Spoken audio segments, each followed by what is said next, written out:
Isang mapagpalang umaga po sa gabing ito. Bago po ang lahat, ang inyong abang kapatid ay muling nagbibigay galang, bumabati ng magandang umaga po sa gabing ito. At higit sa lahat, sa ating Panginoong Hesukristo, sa ating Diyos sa mandakila, at sa ating mahal na Apo Kansing na kinalugdan ng Banal na Espiritu, magandang umaga po sa inyong lahat. Mga kapatid, muli naririto po ako sa inyong harapan. Sa tanang buhay ko, hindi ko po talaga kagustuhan ang sa tuwin ay tumindig sa inyong harapan. Subalit, ika nga po, sa kapangyarihan ng Banal na Espiritu, ako'y muling ginamit upang tumindig sa harapang ito, upang ipakilala sa inyo o bilang isang facilitator na tagapagpakilala sa ating mga kapatid na nakatanggap ng biyaya at pagpapala sa ating Diyos Amang Dakila. Buhay po ba ang Diyos? Mga kapatid, sa umaga po ito o sa gabing ito, mayroon po tayong magsisipagbahagi upang ibahagi ang kadakilaan ng Diyos Amang Dakila. Palakpakan po natin ang Diyos na buhay sa ating kapatid na Edith.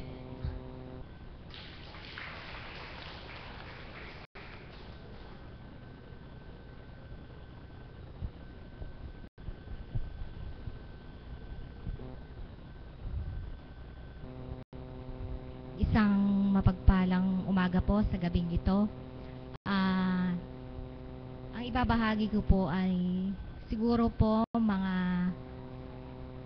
hindi ko po matandaan kung May na yon o wala pang May. Nang ako po ay magpabendisyon sa mahal na Apo sa adoration, mininsahihan po niya ako na talagang pinag-isipan ko po kung ano talaga ibig sabihin nun.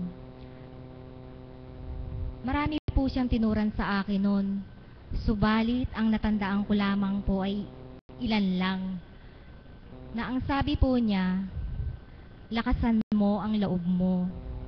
Magtibay ka at ipagkakaloob ang galak. Darating ang araw, masisilayan ng mga tao, nakakaiba ang tinanggap mo. Pinag-iisipan ko po yun, bakit kaya ganun ang mensahe sa akin? Ano kaya ang ibig niyang sabihin na lakasan ko ang loob ko? Lumipas po ang linggo, kay kapatid na Berhel naman po ako tumapat. Sa kanya po ako nagpa-bless. Tinuran din po niya sa akin na lakasan mo ang loob mo. Alang-alang sa mga anak mo at sa kabiyak ng puso mo na sa iyo lamang humuhugot ng lakas. Sabi ko, parehas yung ano kaya talaga ang ibig sabihin nung lakasan ko talaga ang loob ko. Paulit-ulit ko po kasi yung tinatanong sa sarili ko. Hanggang minsan po, nang nagmensahe ang mahal na Apo dito, na tinuran niya na ikaw na nagtatanong lakasan mo ang loob mo, huwag kang lumuha sa pagsubok. Ganun po ang sabi niya. Sabi ko ako yun sinuturan niya. Nito nga pong June 4, kaarawan ko po. Pinasaya po ako ng mga anak ko nung kaarawan ko na yon. June 5, may gawain po ng gabi nun. Meron po akong text na natanggap na nagkaroon daw po ng problema sa bahay. Subalit, napakabuti po ng Ama. Bagamat ako po ay narito, hindi niya pinababayaan ang aking mga mahal sa buhay. Kaya ho, June 6 po nang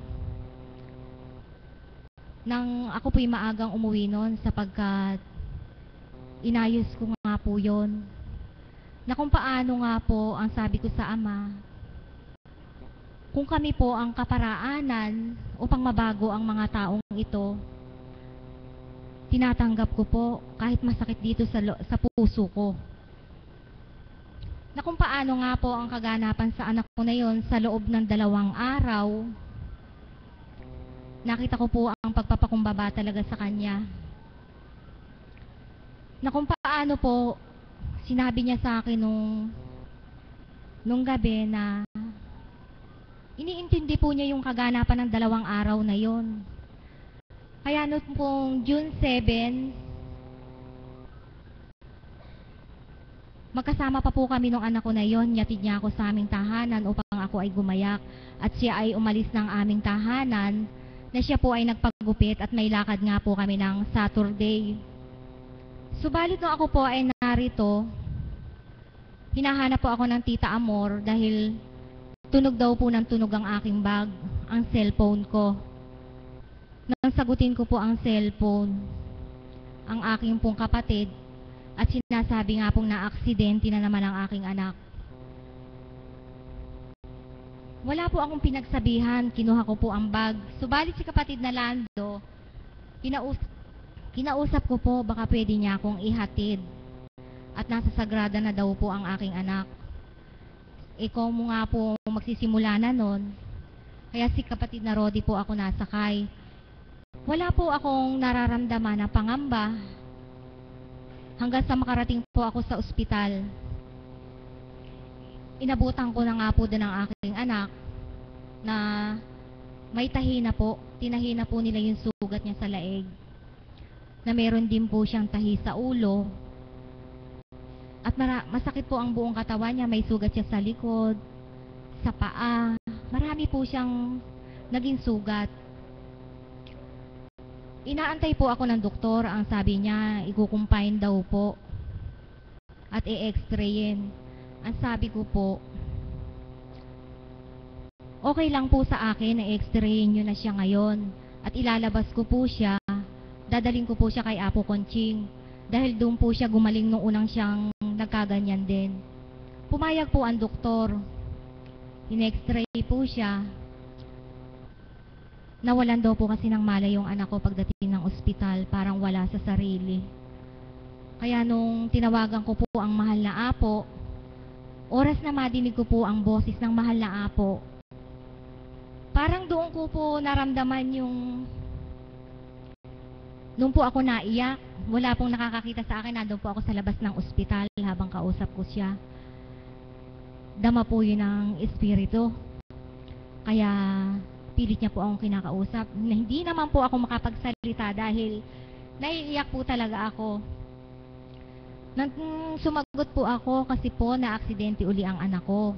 Ano daw po ang nangyari? Sabi ko, mayroon po siyang sugat sa leeg, sa ulo. Sabi niya, angkinin mo anak na walang anuman niyang nasa ulo niya. Napatag na po ang kalooban ko at ang sinasabi po kasi nila doon, baka daw po bawal itakbo.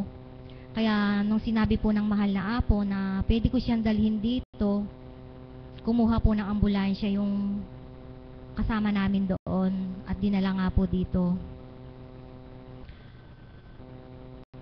Kaya purihin po ang Ama. Nung batid ko po sa sarili ko na iyon ay isang kaparaanan ng Amang muli sa aking anak upang muli siya ay tawagin sa dakong ito. Subalit di ko naman po yung pwedeng sabihin sa kanila sapagkat di naman nila mauunawaan. Subalit isang kaparaanan din po yon na kung yung pong asawa ng pinsan ko na yon at yung mga kasama ko doon na hindi sila naniniwala sa dakong ito. Na nung araw po na yon, sumama po sila sa dakong ito at nasilayan nila kung ano ang dakong ito. Kaya nagpupuri din po ako sa Ama sapagkat naging isang kaparaanan din po ang aking anak upang sila ay makarating dito. At nang narito na nga po ang aking anak na tinura niya po ng mahal na Apo Conching na angkinin na bago magsyam na araw, gagaling siya. Napakabuti po na Ama sapagkat nung may lakad po kami ng Saturday, nang hipan po ng mahal na Apo ang laig ng aking anak, di na po ito namaga, hindi man lang po siya umalsa. Kaya nakarating din po kami sa aming pupuntahan ng Sabado. Subalit nga po, sa maghapon namin na yun, siguro po nabinta yung kanyang paa sa paglalakad, sa katatayo. Kaya nung linggo po, magang-maga yung paa niya, maalsang maalsa po.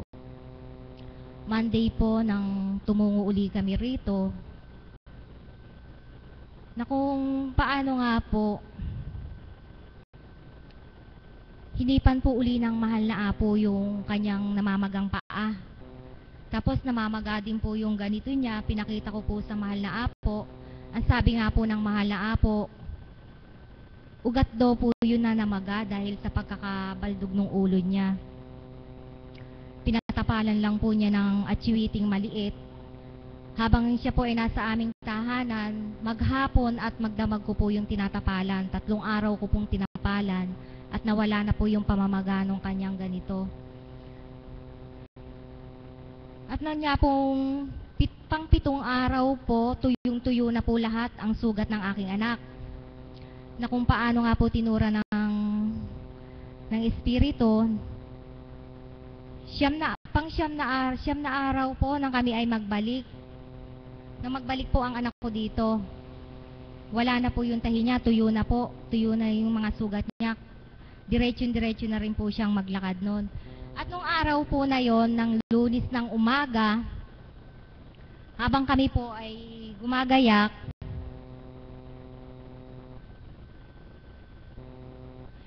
isang text po ang aking natanggap na talagang nang mabasa ko po, umiyak ako. Babasahin ko po. Ako, hindi ko po gano'n yatang makita. Niloob ng Diyos Ama. Kuya, hindi ko mabasa. Ayaw man.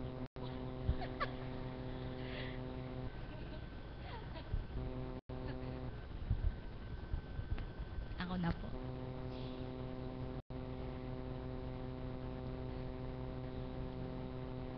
Malabo na po mata. Niloob ng Diyos Ama na maranasan ng mga anak niyang minamahal at pinahahalagahan ng maraming pagsubok sa buhay. Ang mawalan, masaktan, mabigo, mapahiya, mainis, magalit at pagkamali. Hindi upang wasakin ang buhay na kaloob, kundi ang matutunan ang magpakumbaba, magpatawad, umunawa, magbigay, magmalasakit at magmahal ng lubos. At sa bawat pagsubok na napagtagumpayan, kaloob nito ang ibayong sigla at tapang upang harapin ang hamon ng bukas na puno ng pag-asa at pagkatapos ng lahat, galak ang kaakibat sa mga anak na nagtiwalang tapat at di nag-alinlangan sa kanyang magagawa. Mahal na mahal ko kayo, Nekaraminayanang. Po ba? Talagang naganap po talaga to sa buhay namin, kaya nagtitiwala po ako sa Ama na pagkaraan po ng pagdalisay na ito, galak ang kanyang ipagkakaloob. At kung paano nga po, nagagalak din po ako sapagkat naging kaparaanan niya pong muling tawagin ang aking anak, na kung paano nga po nang pinatayo siya rito ng mahal na apo nung Monday. Nung umuwi po kami ng aming tahanan, masayang masaya siya. At kwento po siya ng kwento sa mensahe nung araw na yon, na kung paano nga po sinasabi niya sa akin na pinagsasabihan ako kanina. Akala ko naman po, kinausap siya. Kinausap ka? Nanay, mensahe. Sabi ko na lang po. Kaya natutuwa po ako, nagpupuri sa Ama sapagkat nabuksan po siyang muli. Nanawa nga po sa kaparaanan niyang ito, magdire-diretso na po ang pagtungo niya rito. At nang magpa-bless nga po pala ako uli kay kapatid na Berhel, naiyak po ako sa galak sa mensahe niya. Na kung paano daw po nawarat yung motor, yung sasakyan ng aking anak, ganoon din po niya wawasakin ang paghihirap namin sa buhay. Na makakasama-sama daw po kaming mag-anak sa dakong ito. Iyon po ay lagi ko pong dinudulog sa araw-araw. Na nawa magkasama-sama kaming mag-anak sa dakong ito sa pagkilala sa Kanya. At meron pa po siyang tinura na isa daw po sa anak ko ang malalapit sa dakong ito at makikita ang kahiwagaan sa dakong ito. Naiyak po ako sa mensahe na yon sapagkat ang tagal-tagal ko na pong minimithi yon. Na talagang inaangkin ko po na isang araw, sama-sama kami sa dakong ito. Yun lang po at maraming salamat. Maraming salamat po, mga kapatid, sa iyong pagbabahagi. Napakapalad mo, kapatid, sapagkat ang banal na Espiritu sa pamagitan ng ating mahal na Panginoon sa tuwin na sa iyo'y nagtuturan na maging matatag sa mga pagdalisay o pagsubok na daratal sa buhay mo. Maging matatag sa mga sabi-sabi ng mga kaanak mo na sa dakong ito, ano nga ba ang nagaganap? Ano nga bang katotohanan ang nagaganap sa dakong ito? Kung hindi ka, kapatid, magiging matatag, marahil sa mga sandaling ito, baka ikaw ay wala na sa banal na dambana at di namin batid kung saan dako ikaw ay naroon. Kaya, mahal na kapatid, yamang ikaw ay tinawag at hinirang ng Diyos, magpakatatag ka sa galagayang yaan upang huwag maging maglupaypay at pakatatag sa lahat ng bagay, sa lahat ng pagsubok o pagdadalisay. Napakapalad mo, kapatid, sapagkat ang banal na Espiritu sa tuwin ay sumasiyo. Maraming salamat po. Ang susunod po nating magbabahagi, o hindi ko po batid kung ito magsisipagbahagi. Palakpakan po natin ang Diyos na buhay sa ating kapatid na Tintin and Carmela.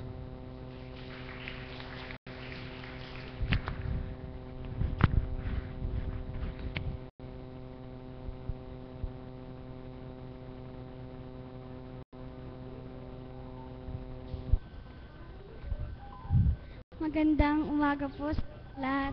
Ako po si Tintin Santos.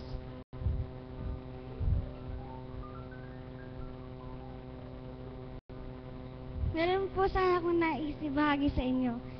Dati po, si Teacher May po, kwento siya ng kwento sa amin tungkol kay Apo Wanching. Noong grade 6 pa po kami noon. Siyempre po, natutuwa ako dahil nalaman ko yon. Tapos po noon, napakasaya ko po. Tapos, gustong-gusto po namin pumunta dito. Tapos po yun, hanggang nagkaayaan na kami. Natutuwa po ako dahil pinayagan agad ako ng mga magulang ko. Tapos yun po, nung nandito na po kami, napakagaan po ng pakiramdam ko. Sobrang binago po ako ng Diyos. Dati po ako isang batang makulit, walang pakailam sa buhay.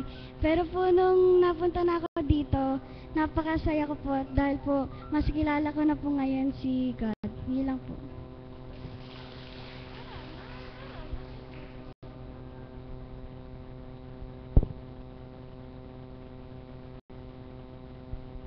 Salamat po. Maraming salamat, mga kapatid. Napakababata nyo. Subalit, hanga ako sa inyong lakas ng loob. Kahit ang isa wala lamang nabanggit. Subalit, naglakas loob siyang tumindig dito upang patunayan sa atin lahat na bagamat iilan tayo sa umagang ito, sila'y napabilang sa tinawag ng ating Panginoon upang masaksihan ang banal na gawain sa dambanang ito. Mga kapatid, harinaway patuloy na kayo ay sa tuwin ay pumarito sa banal na dambana sapagkat ika nga, ito'y magiging gabay sa hanggang sa inyong paglaki. Maraming salamat. At susunod po natin magbabahagi, palakpakan po natin ang Diyos na buhay sa ating kapatid na Sara Manalo ng Bustos.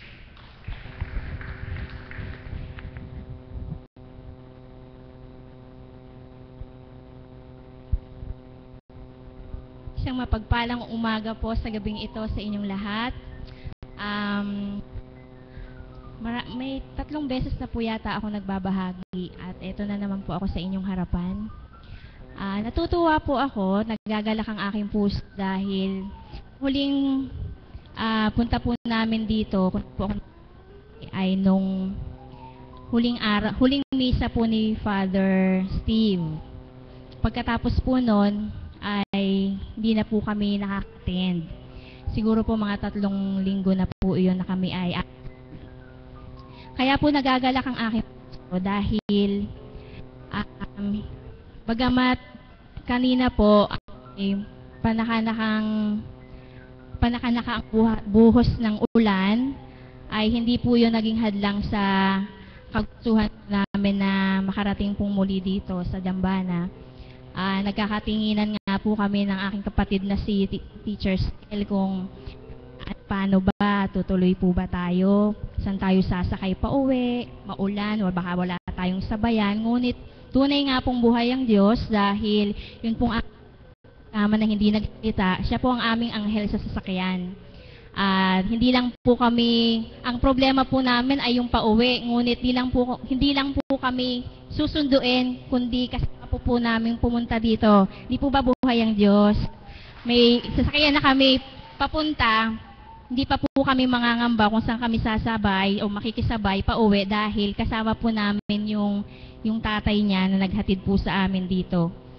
At yun po ay nagpapatunay na sa kabila ng mga pagkaganapan na hindi po kami nakaka-attend, ay patuloy pa rin po kaming ginagabayan at hindi nawawala sa ating piling, nandyan pa rin po siya.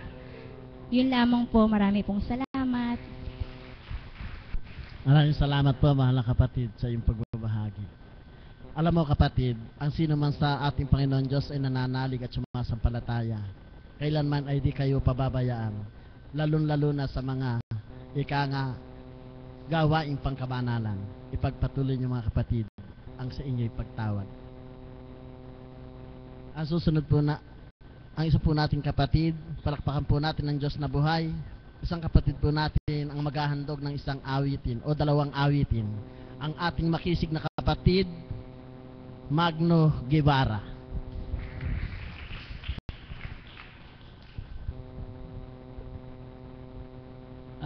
Magandang umaga po sa ating lahat. Hindi ko po akalain ako pala'y mag-aalay ng awit. Una sa ating banal na espiritu, sa Divine Mercy, at sa ating apakunsing na kinalugdan. At sa inyo mga kapatid na tagasunod, may karamdaman, at sa ating lahat. Ang awitin kong pong ito ay para sa ating lahat. Ang ating buhay, batid natin, hiram lamang sa may kapal. Sa Diyos Ama na sa langit ang nagbigay, pinanglawan ng liwanag itong buhay, walang hanggan. Dito sa mundo, isang beses lamang tayong magdaraan. Iginawad sa atin ang kalayaan. Bawat isa may kanya-kanyang hangganan. Sa ating buhay, sa ating buhay, ang buhay na hiram ay lilisan. Hindi natin alam kung kailan magwawakas sa mundong ibabaw. Habang may buhay, paghandaan, mamuhay tayo sa kabutihan. Kailan pa man dito sa mundo, isang beses lamang tayong magdaraan. Iginawad sa atin ang kalayaan. Bawat isa may kanya-kanyang hangganan. Sa ating buhay, sa ating buhay, ang buhay na hiram ay lilisan. Hindi natin alam kung kailan magwawakas sa mundong ibabaw habang may buhay paghandaan. Mamuhay tayo sa kabutihan kailan pa man walang hanggan. Salamat po.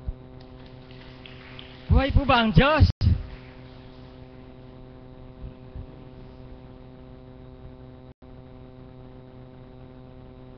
Ang buhay tulad ng isang awit lamang, mayroong simula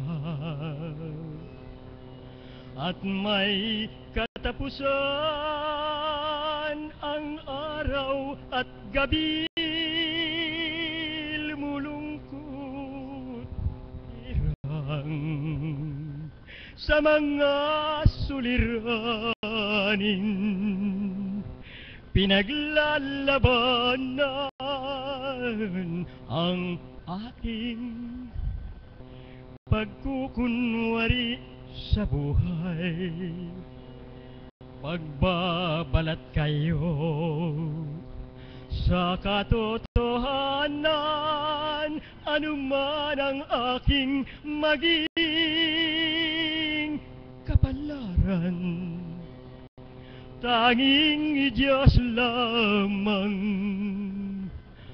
ang nakakaalam.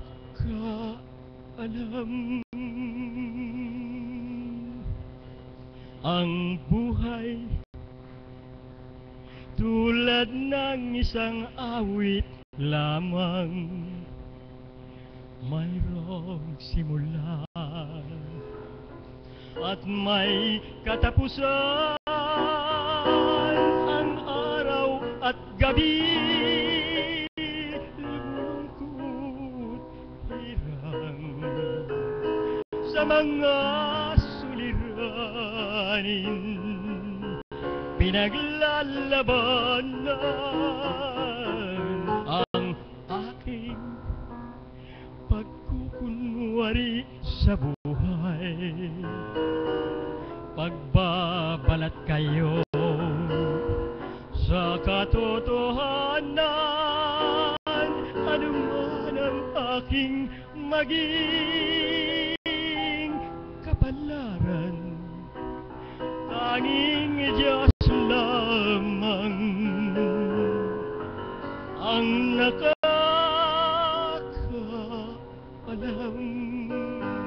Salamat po. Magandang gabi po muli. Maraming salamat po, mahal na kapatid, sa iyong awiting makabagbag damdamin.